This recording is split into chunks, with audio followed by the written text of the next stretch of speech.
Okay, hello, greetings, welcome, cheers. My name is Oskar Dudycz, and for the next 45 minutes, I will be entertaining you with the story about practical event sourcing with Marten. A few words about myself. So as I mentioned, I have over 13 years of experience, so this is my lucky year. Currently, I'm working as a technical leader and architect in UVic, but the most important part is that from last 4 or 5 years, I'm extremely interested in event sourcing, DDD, and creating scalable system. So that's why I'm here. Besides that, I'm also co-maintainer of a Marten, and Marten is a .NET library that allows you to use Postgres as a document database and event store. Besides that, if you are lucky enough to read Polish, I created a free ebook about facts and myths about event sourcing. So feel free to download it. This is the link. And I'm also active Twitter. Sometimes I'm blogging. But cut off my story and go to the real presentation. But first things first, I was born in the 80s and raised in the 90s. So I like to follow Master Miyagi pattern. So before we reach to karate, then we need to start with painting the walls. So before we go to the code, because this will be a hands-on presentation, we'll start with some basic stuff. So what is event? Events is something that happened in past. It gathers some concrete information, like the man landed on the moon, 4Developers conference has started, etc. Events are immutable. So what does it mean that they are immutable? So it means like what has been seen, it cannot be unseen. What we did, we already did. We probably would like to erase some of our messages that we sent to our ex, but we can just forget about that. We can ignore that, but we cannot change that, unfortunately. Events can also be interpreted differently. So like a football match, when one team wins, then fans of that teams are extremely happy, but fans of the other team are not so much. So the same exact fact can be interpreted totally differently, but this doesn't change that this concrete information is the same. So what is event stream? Probably if you already read some articles or watched some talks, then event stream is also one of the buzzwords. But what does it exactly mean? We can say that event stream is an ordered sequence of events, collection, queue. But why is it called event stream then? I would like to say that event stream is more like a story. So it's event put one after another in order of occurrence. So like I woke up today at 8, then I drank coffee, I say goodbye to my wife and daughter, and went here, did some rehearsal, and now I'm here. So all of that are events that are one by one. So this still looks the same as sequence. So why is it stream? Because in the real world, those events are fluent.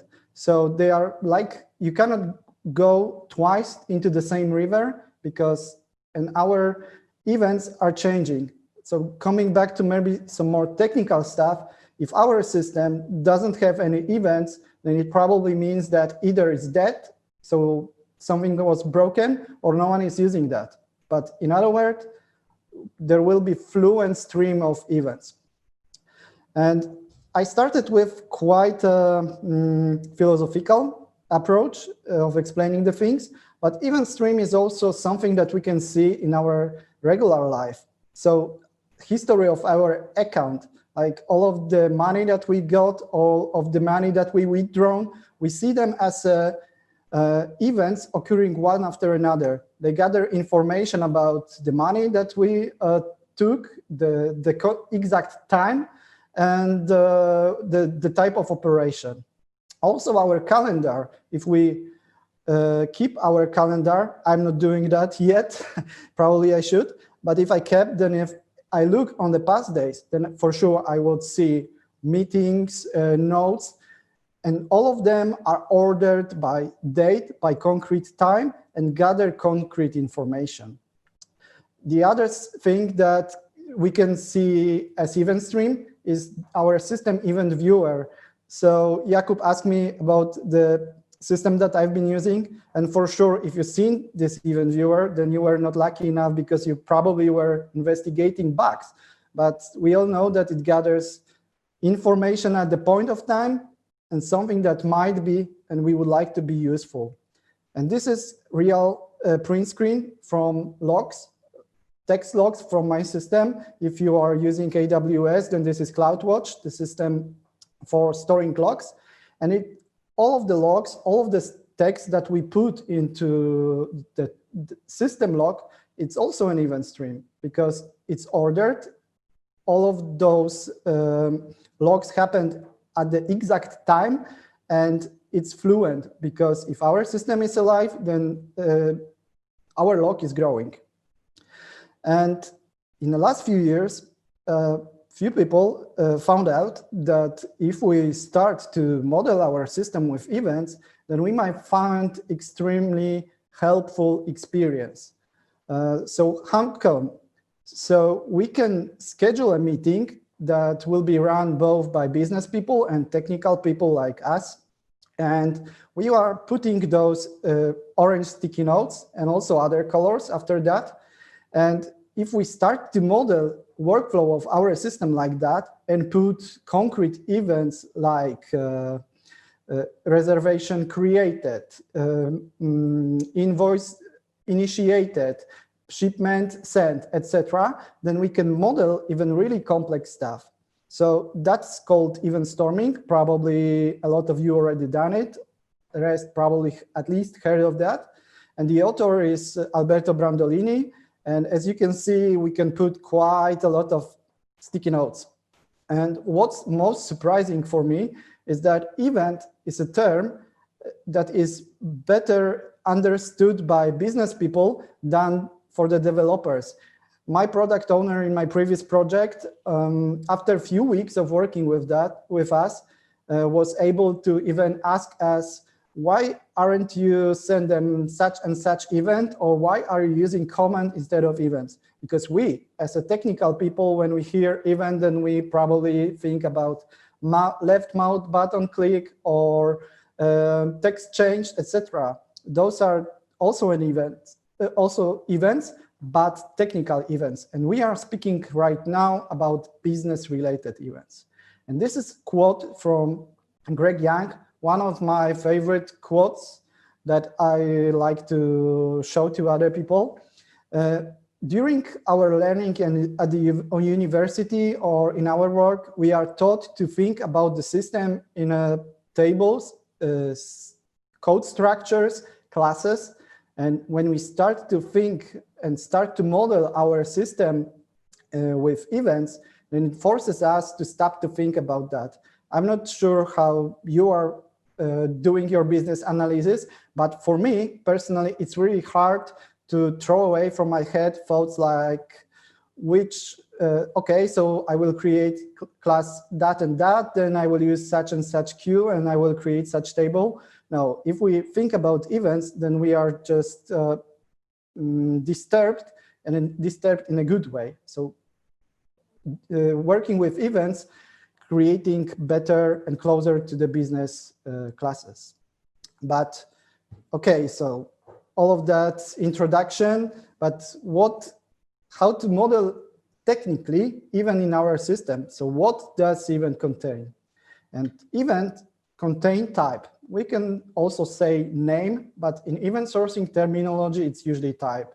So type can be reservation confirmed, invoice created. It always needs to be in the past tense because it's something that already has happened. Event should also contain object ID. And in event sourcing terminology, it's a stream ID, because stream of events is in fact representation of the entity, so single row that we know from our classical systems. So we can think about event stream in a technical way as an object ID plus all of the events that happened for this specific object. So for example, if we have object reservation with specific ID, then we have reservation confirmed, reservation canceled, reservation seat changed, etc., etc. And we also need to have number of occurrence, which is called usually version. It's not a version of our event schema, so it might be a bit misleading, but we need to somehow know what's the order of events. So we need to know that reservation created event happened before reservation seat change, and we need to know somehow that. So usually it's reflected as auto-incremented integer or long, etc. So each event for this specific object, so specific stream, will have auto-incremented version. So it's in fact version of the stream at which this event has happened. Usually we also put time of occurrence. It's a bit redundant information because we already have our occurrence, number of occurrence in version, but it's also useful for metadata and also time traveling that I will be speaking at the end of the presentation. And also we have data, and data in events, it's extremely important. So in events, we only store information that are related to this particular event. So it's only, so in this part, less is more. So we only put the data that relates to this specific event. The representation of event that easily is coming to our mind probably is JSON, our beloved JSON. So as you can see, we have event type, which is, for example, reservation created, stream ID, which is the object ID, so you know the record in the regular relational table ID. Usually it's good in most of event sourcing systems, but it's fine to keep also. It doesn't matter. Then we have version. So as we see, reservation created was the first event in this stream, so it has version 1. And we also have the date in which this event was created. We also have information about this event, so ID of reservation, number, and also seat number, so seat that was related, because we usually when we are reserving seat, then we also reserving particular seat. And when I started my journey with event sourcing, I read a lot of DDD books, and they are great, especially Eric Evans' book, but they are also enigmatic. I'm not sure why, but in the DDD word, if you are showing the real code or real implementation, then it's like, oh yeah, I have such an implementation, so I don't want to bother you, but here it is. So long story short, it's hard to get information how to implement event store besides few sources. So when I started the journey, I thought that we need some MongoDB or some binary serialization or some extremely complex framework, but it appeared that we can model also our events table in the regular relational table. So because ID, type, stream ID, timestamp, those are fields that will be always the same. All of the events will have the same fields. So ID we can model as good, as I mentioned. Type will be always a string. Stream ID can be also good. Timestamp, of course, it will be a date time. And data, we can model a JSON-B. So probably some of you didn't saw Postgres syntax, and that's exactly Postgres syntax. Postgres has great support for JSON. MySQL has also quite nice in a new version. MS SQL, not so much, but they are, I think that quite soon they will also have that. But still, if you don't have JSON-B or JSON type in your table, then you can still keep it as a regular string. So if we put the data, then it would look like that. So as you can see, each event type has different set of data. So reservation created has number and seat number. Reservation seat change will only contain seat number because we don't need to, again, send other information about the reservation. And as you can see, all of the events that happened has auto-incremented version. I highlighted you events that happened and occurred for the specific stream. As you can see, stream ID is the same, but version is incremented one by one. So at first, the reservation created event was used, then we changed the seat, and at last we confirmed this reservation. So few words about Marten. What is Marten? Marten is such a friendly looking animal, but it appears sometimes that it's not so much. So the creepy story behind Marten is that Jeremy D. Miller, which is the creator of Marten and one of the .NET open source veterans, was using RavenDB, but RavenDB doesn't have atomicity in a way as we think about atomicity in relational tables. So he invented Marten on Postgres. And why is it called Marten? Because Martens are eating ravens. So yeah, a bit creepy, but yeah, we are just facilitating in Marten the great features that Postgres has about JSON. And I saw even that someone ran WebAssembly on Postgres. So yeah, maybe in the future, Blazor. And the last things that before we reach into the real code, entity and aggregate, I would like to show you in the coding part that if you start to work in event sourcing, you don't need to throw away your regular habits. You can still follow the patterns that you were using, just changing the approach to how you are storing the data, how you are model your aggregates and entities. So what's the difference? Entity is a called anemic model, and aggregate is domain model. What's the difference? Entity is just the data, and aggregate is data with behaviors. So it should have all of the methods that can happen for this specific aggregate, which is also close to the idea of using events because we need to be as close as possible to the business process. So as I mentioned, event sourcing matches great with the business, so I should probably start with the business that we would like to code. So this will be a cinema ticket reservation system that we know, like from Helios or Multikino, that we can select the seat, we can create reservation, change the seat, confirm it and pay it, or just cancel it if we don't want to go. So sample. Let's dive now into the code. So let's start with entity, so anemic model.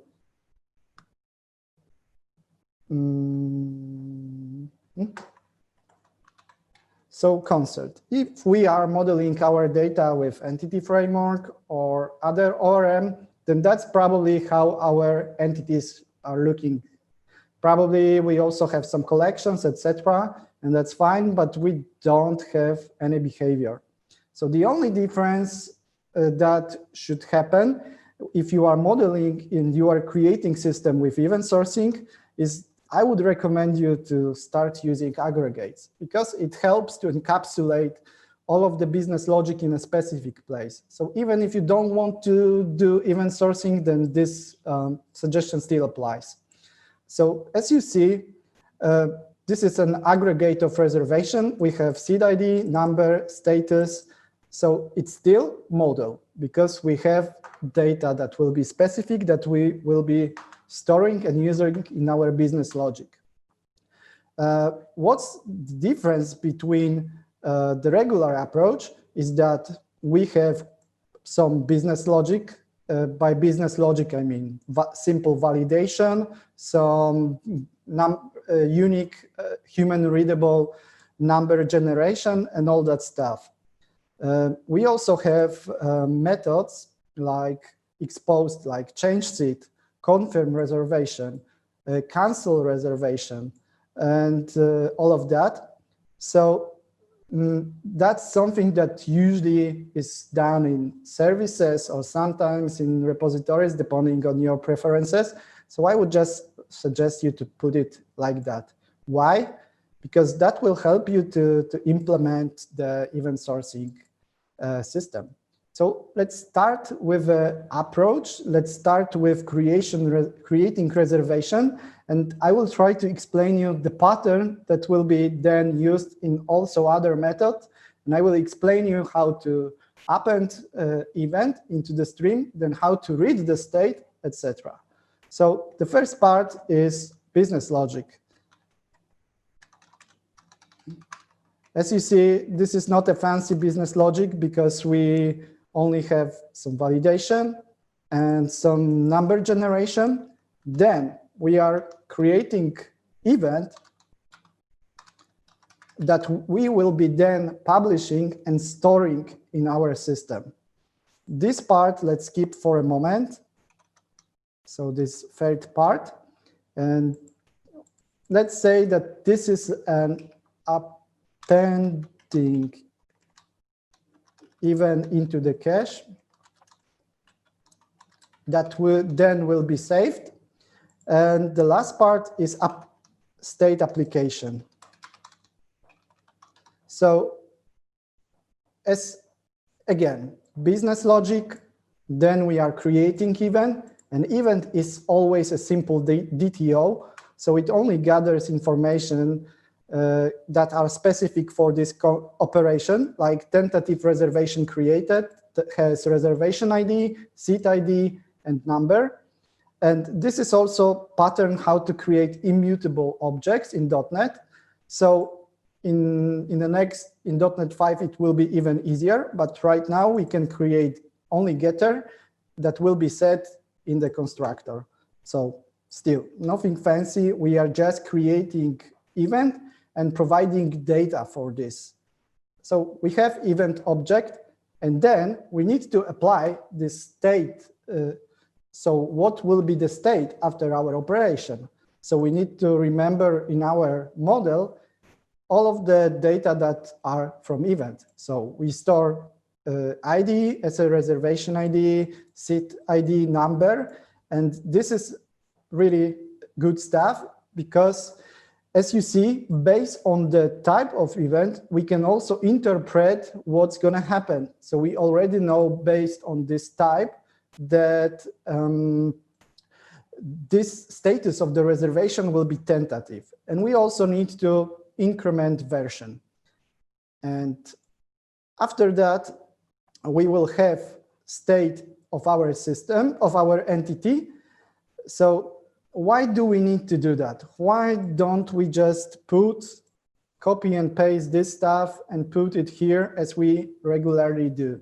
Because apply method will be also used in getting back the state of our entity. So this is a common pattern in event sourcing systems that aggregates should have methods that has, in Marten, the convention is apply, has only single parameter with event, and this method will be both used in our code, so in our logic, because after that we might need to do something more. So we created reservation, and in the same unit of work, we would like to also change the seat. But this same method will be used in getting back the state, because after we store the information from all of the events in the table, as we saw on our presentation, then we need to get it back. So how do we do that? I will show you the simple implementation. Marten implementation is not so much fancier than that, but of course handles more production scenarios. But how the logic looks like of getting back our state of our system. So usually at first we create an empty object. So with the default constructor. After that, we can get all of the events for this specific ID. So as I mentioned, entity, so aggregate in an event sourcing system is ID of entity plus all of the events that occurred for this particular entity. So how do we getting events? It's extremely simple. We are just doing select from the events table. We need to order that by version to get events in a specific order from the oldest to the newest. And after that, after we retrieve those events, then we can enumerate through the events collection that we retrieved from database, and just by convention call the apply method on the aggregate. So if we get back to our reservation, sorry, if we get back to our reservation aggregate, then as you can see, all of the methods follows exactly the same pattern. So change seed, business logic, not allowing to change seed if our reservation is not tentative. Then we are creating event, and then we are applying the state. And at the end of this class, we have set of apply method. So if in our example, we would create tentative reservation, then we would change seed twice, and after that we confirm the reservation. Then if we got back the events from the database, then this method will be called at first, then this method will be called twice, and at the end reservation confirmed method will be called again. So it's not so hard to understand. At first, it's looking a bit redundant. At first, for me, it was like month or 2 or 3.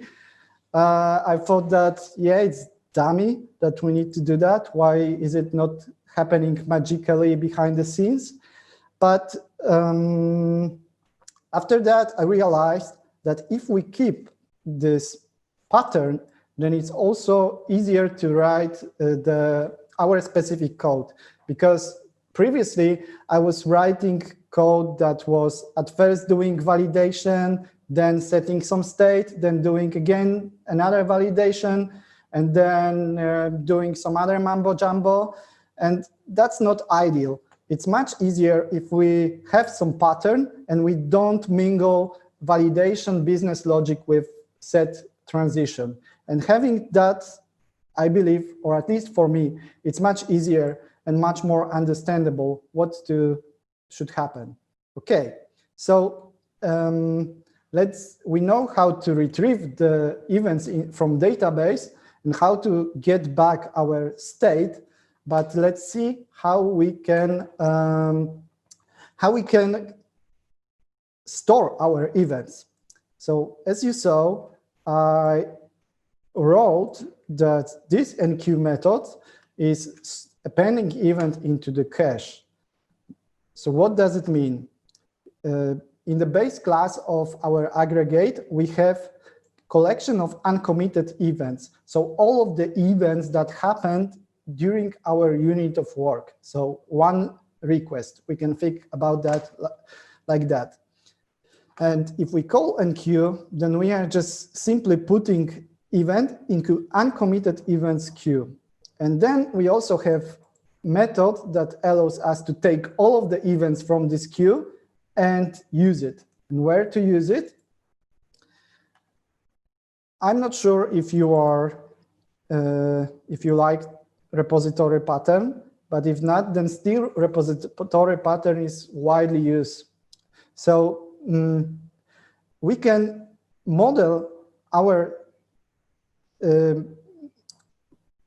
technical part for event sourcing in the same way as we do for regular entities. So we can, if we are doing add, then we are just storing event. And storing event looks like, give me all of the events that happened for this aggregate, and then append that. After that, we can save changes, we can publish them into event bus, etc. But this is extremely simple. So as you see, event stream is an ID plus all of the events. And what's funny is that in event sourcing, add, update, and delete doesn't differ at all. So if we are adding new aggregate, then we are adding new event. If we are updating state, then we are also appending new event. If we are deleting our aggregate, then we also appending an event. This might look weird at first, but that's extremely powerful, especially for us, for developers, because we clearly see just by looking on the table or even taking those events into our debugger and seeing what exactly has happened to our entity, why is it broken, so we can easily or easier find out the issues, because we see that this reservation was confirmed, then seat was changed, and after that the reservation was also canceled. So that's extremely simple. Document session is a Marten.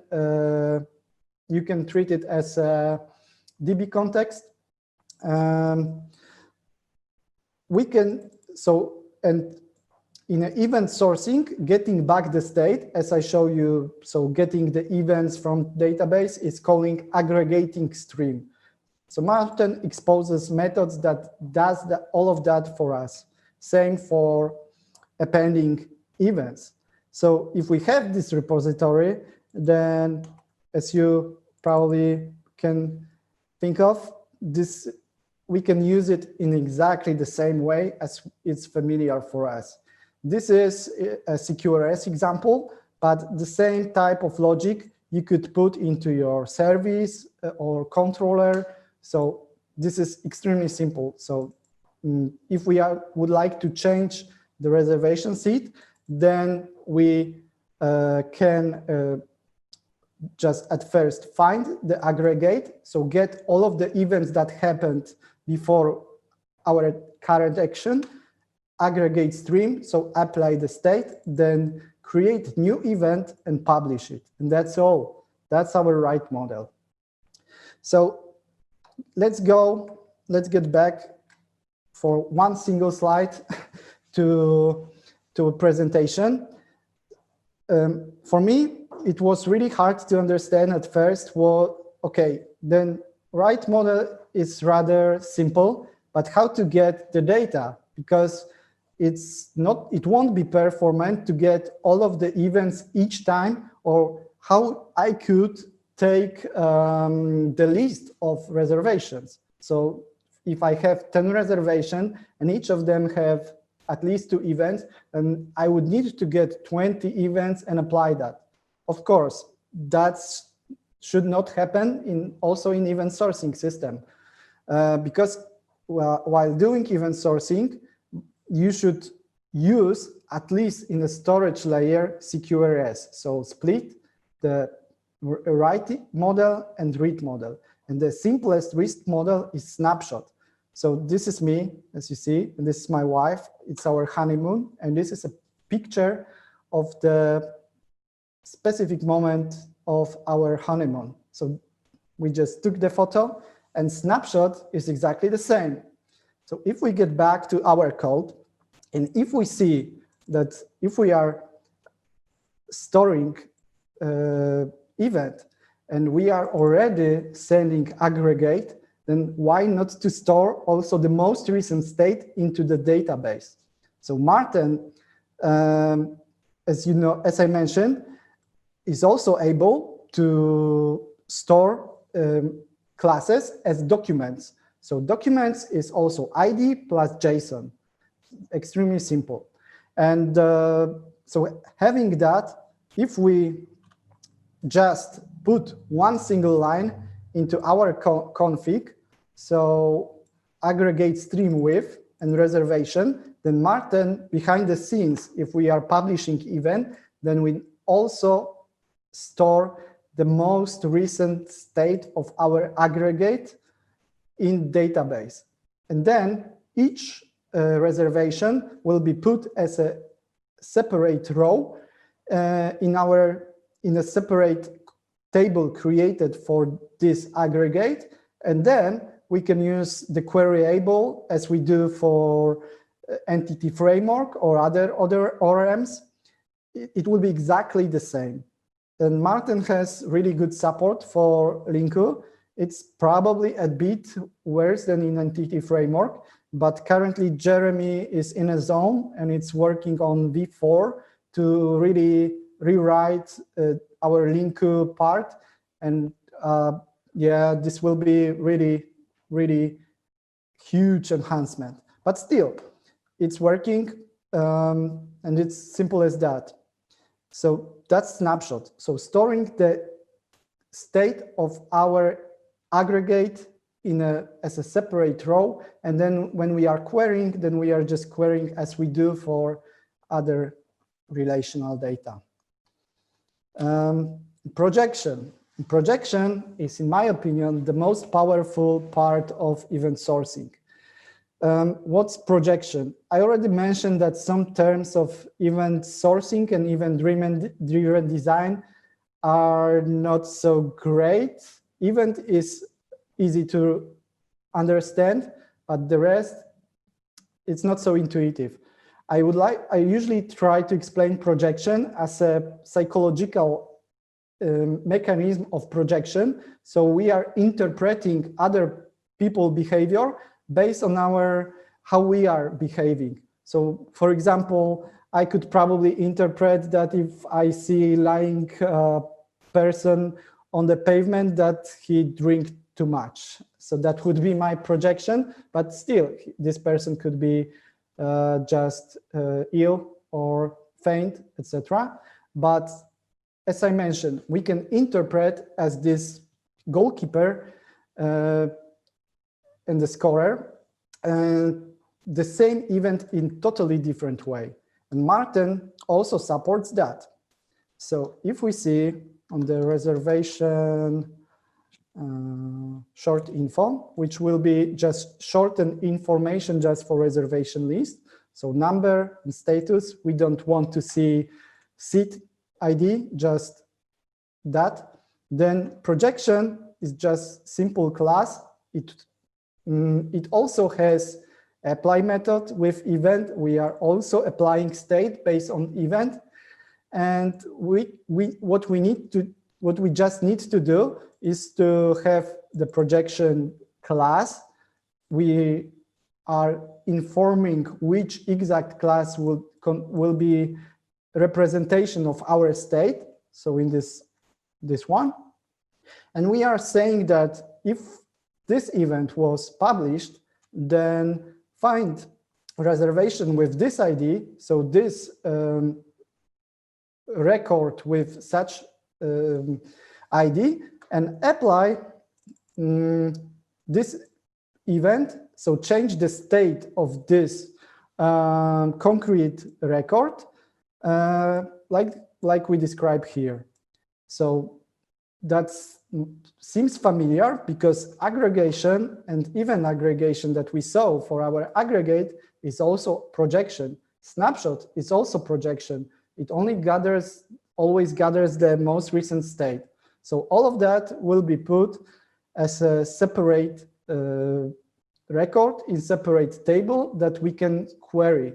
And why do I say that this is my favorite part about event sourcing? Because if we have a look on this extremely hard diagram, then we could see that if we publish event like reservation created, then usually we need to update a lot of states in our application. So probably we need to display notification in the user channel. We need to display that in a list of reservation. Probably also some admin view of all reservation or just number of all reservation needs to be incremented. And in that, while using event sourcing, it's much easier to do because at first we are focusing on the right model to the best create business logic and just think how to publish the event. So we can stop thinking about the read model, and then having that, we can think how to interpret interpret this event in a different way. So we might have some short info.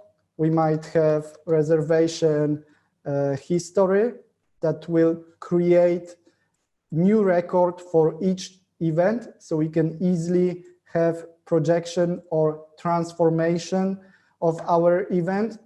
So storing human readable history of our entity.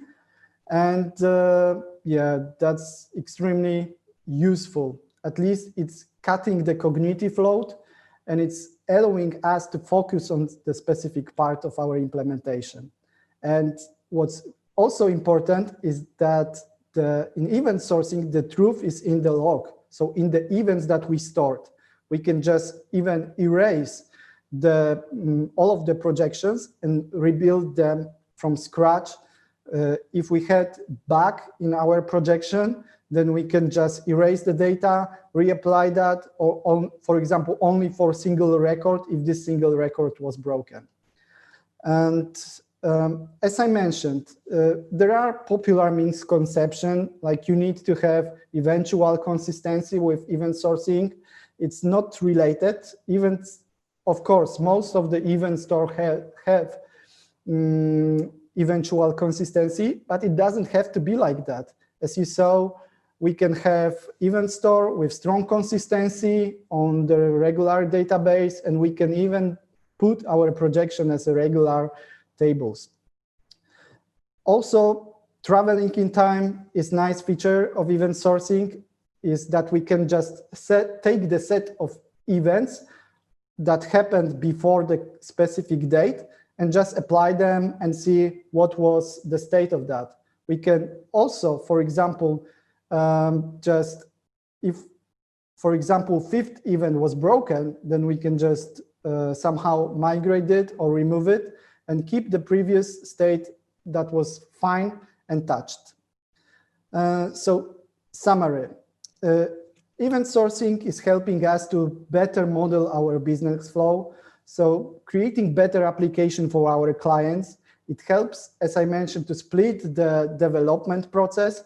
And as we can just take the events and debug the state application, so do a retrospection of that, it simplifies diagnostic and bug analysis. So I'm reaching the time limit. So what are the next steps? You can find already this presentation and all of the samples that are much, much more than I managed to show today. So feel free to go to my GitHub repository or Marten documentation, or get my ebook, or the best would be to just contact me, send me some feedback that would help me to make this presentation better. And yeah, we can also have the virtual high five after presentation. I will try to answer all of the questions if there were. And I will be here till the end of 4Developers, so we can chat. And I would be extremely grateful if you could send me email. And that's fine. Thank you for being here. Thank you for watching. And thank you a lot.